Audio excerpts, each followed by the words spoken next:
এটি হলো অটোমান সাম্রাজ্য, যা সালতানাতে উসমানিয়া নামেও পরিচিত ছিল। অটোমান সাম্রাজ্য ৬২৩ বছর ধরে শাসন করেছে। এই সাম্রাজ্য তিনটি মহাদেশ ইউরোপ, এশিয়া ও আফ্রিকার বিশাল অংশ জুড়ে বিস্তৃত ছিল। বর্তমান তুরস্ক, সিরিয়া, ইরাক, ফিলিস্তিন, জর্দান, সৌদি আরব, মিশর এবং বলকান অঞ্চলের বহু এলাকা অটোমান সাম্রাজ্যের অন্তর্ভুক্ত ছিল। অটোমান সাম্রাজ্যের শেষ দিকে শক্তিশালী শাসকদের মধ্যে একজন ছিলেন সুলতান দ্বিতীয় আব্দুল হামিদ। তিনি ১৮৭৬ সাল থেকে ১৯৩৯ সাল পর্যন্ত অর্থাৎ টানা ৩৩ বছর শাসন করেন। তিনি সর্বাত্মক চেষ্টা করেছিলেন উসমানীয় সাম্রাজ্যকে ভেঙে পড়ার হাত থেকে রক্ষা করতে। কিন্তু সে সময় ইউরোপের বহু শক্তিধর রাষ্ট্র অটোমান সাম্রাজ্যের ভূখণ্ডের দিকে নজর রেখেছিল এবং এটিকে দুর্বল করে দিতে চেয়েছিল। এরপর শুরু হয় প্রথম বিশ্বযুদ্ধ।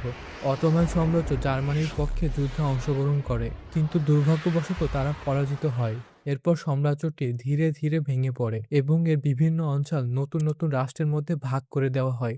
যদি আজ সালতানাতে উসমানিয়া টিকে থাকতো, তাহলে আজ ফিলিস্তিনও হয়তো সম্পূর্ণভাবে প্রতিষ্ঠিত থাকতো এবং ইসরায়েল নামে রাষ্ট্রের সৃষ্টি হতো না। মুসলমানরা হয়তো বিশ্বের বৃহৎ শক্তিগুলোর মধ্যে অন্যতম হতো এবং অটোমান সাম্রাজ্য আজ একটি সুপার পাওয়ার হিসেবে প্রতিষ্ঠিত হতো, যা পশ্চিমা শক্তিগুলোর জন্য বড় চ্যালেঞ্জ হয়ে দাঁড়াতো।